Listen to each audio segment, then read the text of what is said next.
Every year, American farms and ranches produce more than $500 billion worth of food, fiber, and fuel. But that output does not come from millions of small family plots.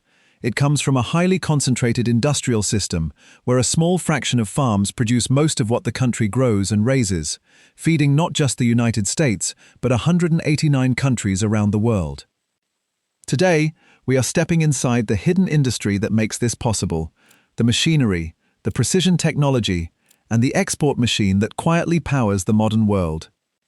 If you enjoy watching the giant industries that quietly power modern civilization, make sure to like this video and subscribe so you never miss our next look inside the systems that feed the world. Corn and soybeans are the twin engines of American crop agriculture. Every fall, combines roll across a sea of green that turns gold almost overnight, working from before sunrise to well after dark. A single operator sits in a climate-controlled cab, while GPS auto-steering holds the machine on its line to within a few centimeters, pass after pass, mile after mile. In a strong year, American farmers pull nearly 15 billion bushels of corn off the ground, enough to fill more than 150,000 Olympic swimming pools. Soybeans follow close behind. Together, the two crops generate over $110 billion in cash receipts a year, close to half of all crop revenue in the country. But crops are only half the picture. Animal and animal product receipts run even larger than crop receipts.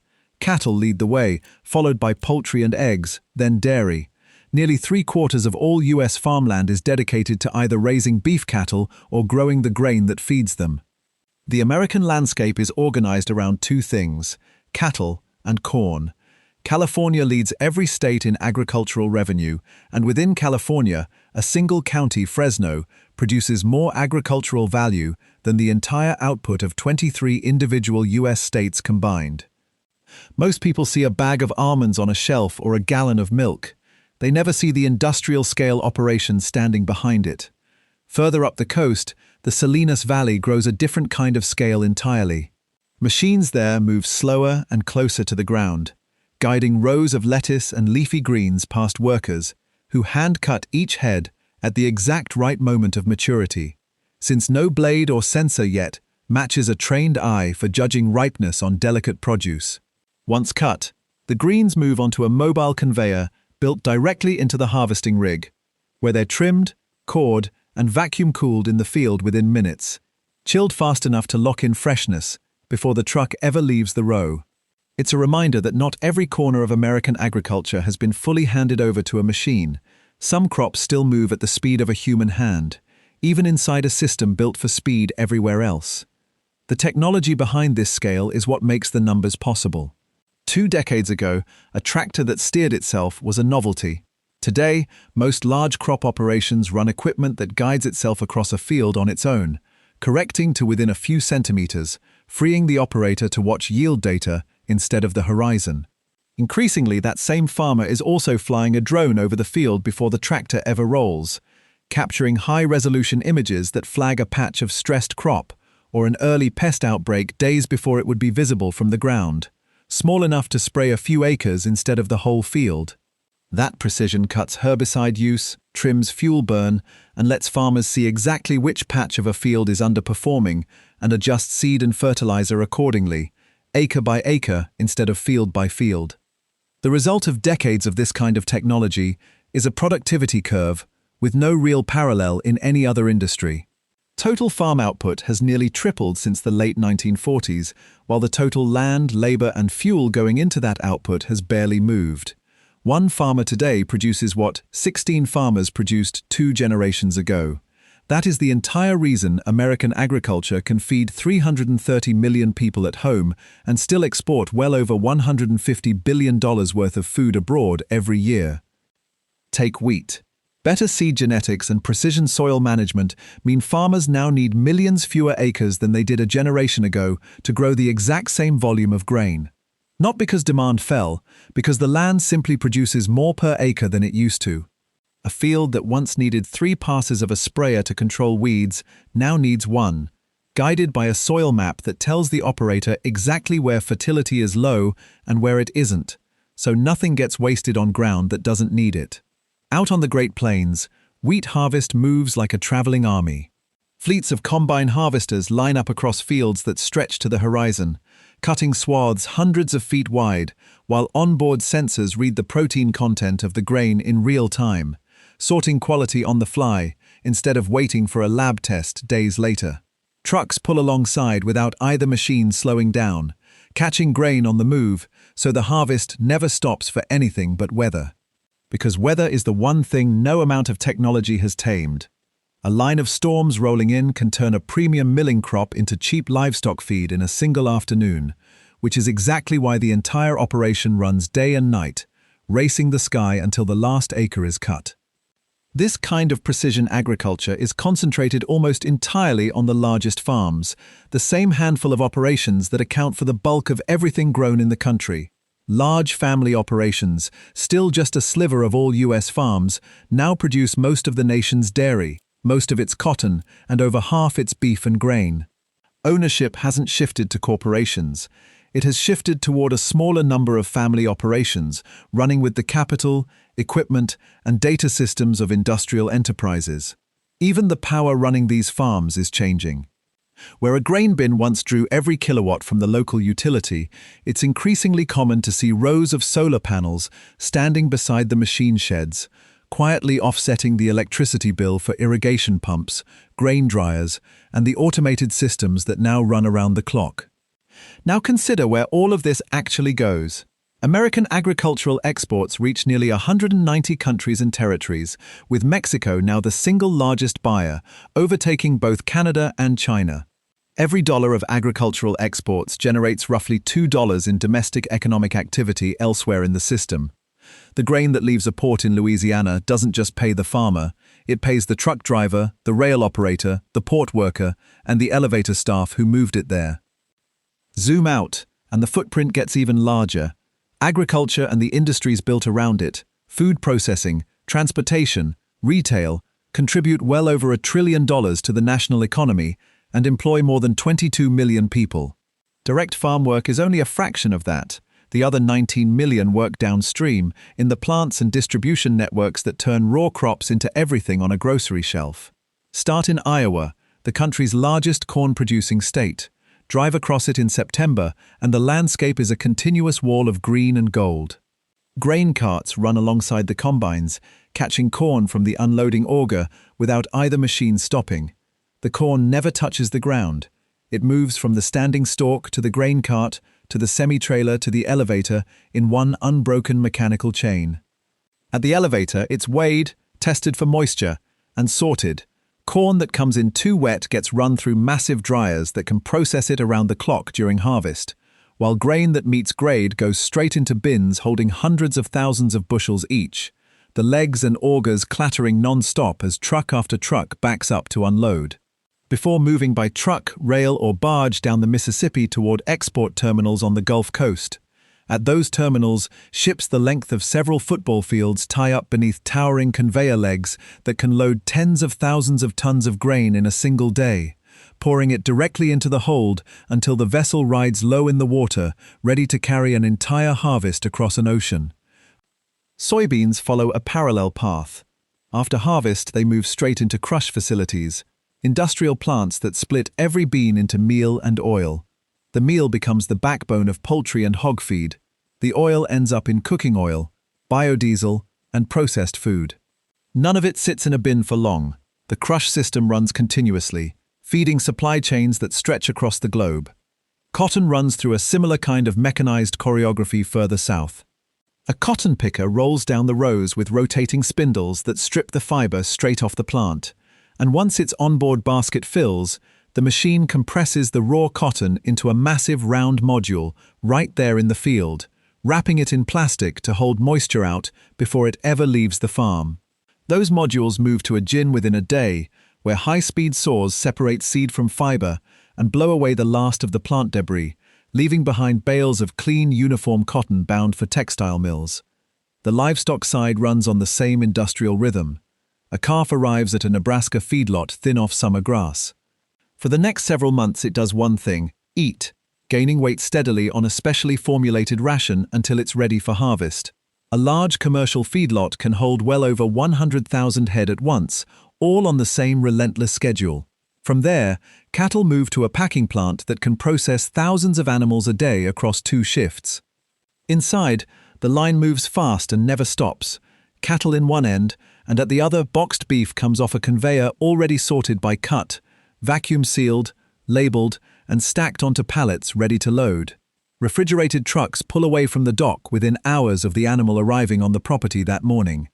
The cold chain that begins at that plant does not break again until the product reaches a retail case or a restaurant kitchen, sometimes 1,000 miles and several days later, still within its window of peak freshness.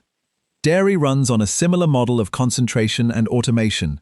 Picture a herd of a few thousand cows moving through an automated rotary parlor 3 times a day, one at a time, stepping onto a slowly rotating platform where milking units attach and release entirely on their own as each cow completes her turn before stepping back off into the herd. The milk never sits still.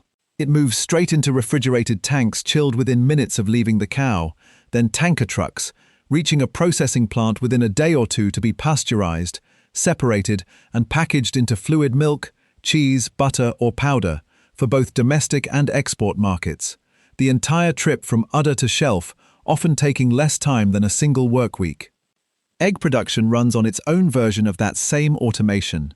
A modern laying barn can house well over 100,000 hens, each one in a system designed around a single job: lay, and let the barn do the rest. Conveyor belts run beneath the rows around the clock, carrying eggs away the moment they're laid to a packing area where they're washed, candled for cracks, graded by size, and boxed without a human hand touching most of them until they reach a store shelf. Feed and water lines run automatically too, refilling on sensors rather than a schedule, so the entire operation can run with a fraction of the labor a barn that size would have needed a generation ago. Poultry runs the tightest integration of all. A single grower's house, climate-controlled and automated for feed and water, can hold tens of thousands of birds at a time, cycling through several flocks a year with barely a gap between them.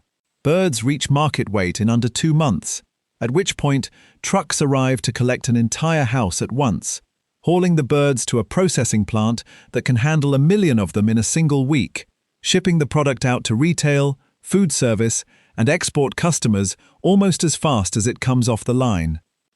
Hog production follows a version of the same playbook. Modern hog barns are climate-controlled from birth to market weight, with automated feeders dispensing precisely formulated rations and ventilation systems adjusting airflow on their own as the seasons change. Most of that feed traces straight back to the soybean meal coming out of the crush plants down the road, closing a loop that runs from field to feed to finished hog inside a single regional supply chain. When hogs reach market weight, they move to processing plants that can be even larger than cattle packing operations, running multiple shifts to keep pace with a barn system built to turn hogs over in a matter of months rather than years. And in California's Central Valley, mechanical shakers roll down orchard rows 1 tree at a time, a hydraulic arm clamping around each trunk and delivering a burst of vibrations strong enough to send thousands of almonds raining onto the ground in seconds. Sweepers follow behind, gathering the nuts into long windrows, and pickup machines collect and clean them on the move. From there, they travel to hulling and packing houses, sorted and graded before shipping out to markets across Asia, Europe, and the Middle East. Fresno County alone turns out more agricultural value than the entire farm output of 24 other states combined. Behind all of this sits one uncomfortable ratio. Farm production expenses eat up the overwhelming majority of gross revenue, leaving margins that are thin even at this scale. A single hailstorm rolling through in July can wipe out a season's income in 20 minutes, which is why most large operations carry crop insurance as routinely as they carry equipment loans, a policy sitting quietly in a filing cabinet that only matters on the one day a year it's needed most. Every percentage point of savings on inputs, seed, fuel, fertilizer, translates into real money once it's multiplied across millions of acres. The farms that survive are the ones that manage those costs with precision, not the ones that simply grow the most. The story of how American agriculture got here is one of the longest industrial transformations on record. In 1935, the country had nearly 7 million farms. Picture one of them, a farmer guiding a horse-drawn plow across a field at sunrise. The work slow, physical, and entirely dependent on muscle. There were more farms then than at any point before or since, and together they produced only a fraction of what American agriculture produces today. What followed was decades of mechanization. Tractors replaced millions of draft animals within a few generations, and by 1970, animal power had essentially disappeared from American fields. Where a horse could pull a single-blade plow at a walking pace, a tractor could drag an entire bank of implements across a field without stopping to rest. Then came the combine harvester, a machine that cut, threshed, and separated grain in one continuous pass, meaning a single operator could bring in a crop in a day that once took a crew of harvesters an entire week swinging scythes and hauling bundles by hand. Mechanical cotton pickers followed a few decades later, stripping rows that had once required entire families bent over in the heat. One by one, the muscle went out of farming, and the machine took over. As the machines absorbed the labor, farm size grew, and farm count shrank. The number of American farms has fallen by roughly 3/4 since the 1930s, even as the amount of land under cultivation stayed largely the same. Today, a small class of the largest farms, those running thousands of acres, controls close to half of all American farmland, while well over 1 million of the smallest farms together account for only a sliver of total sales. Picture the two side by side. On one, a single family with a couple of hired hands running a fleet of GPS-guided equipment across a horizon of unbroken cropland. On the other, a small hobby plot with a few acres of vegetables sold at a local market on the weekend. Both count as a farm in the census. Only one of them moves the national numbers. That contrast tells the whole story of consolidation in a single picture. The next wave, starting in the 1980s, was precision. Yield monitors and GPS guidance began appearing on the largest operations first, expensive at the time but paying for themselves in efficiency, until the technology became simply standard equipment on any large farm. Layered underneath all of this was a chemical and genetic revolution. Synthetic nitrogen fertilizer after World War II rewrote the yield ceiling for every major grain crop, more than quadrupling how much corn a single acre could produce. Selective herbicides turned weed control from days of manual cultivation into a single sprayer pass. And by the 2020s, nearly all corn and soybeans planted in the country carried some form of engineered trait, herbicide tolerance, insect resistance, or both, seed that carries decades of genetic development and is repurchased fresh every single season. That created an entirely new layer of the farm economy. Seed companies, chemical suppliers, and equipment manufacturers are now as central to a farm's bottom line as the weather. Land itself has become its own asset class. An acre of Iowa cropland is now worth well into 5 figures, valued purely for its ability to grow corn and soybeans, and a mid-sized grain operation can easily sit on tens of millions of dollars of land it mostly rents rather than owns.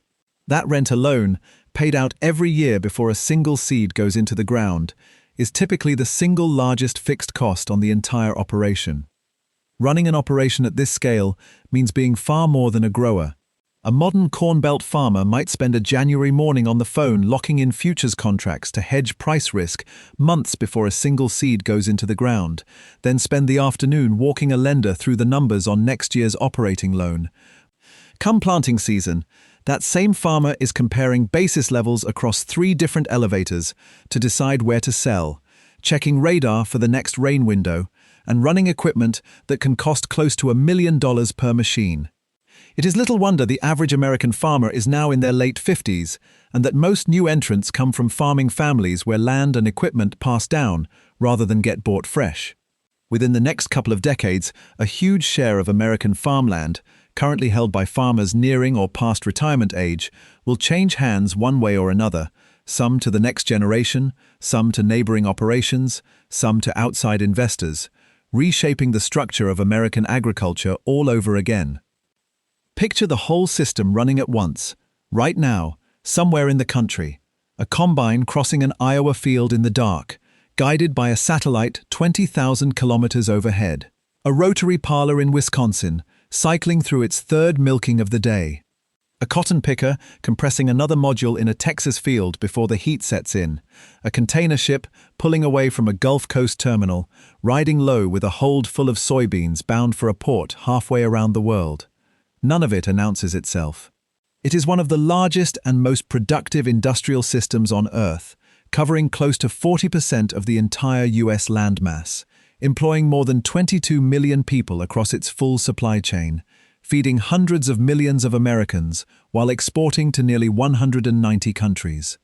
And it does all of this with the fewest farms in more than a century, guided by satellites, monitored by sensors, and driven by one relentless goal that has not changed in 9 decades: produce more from less.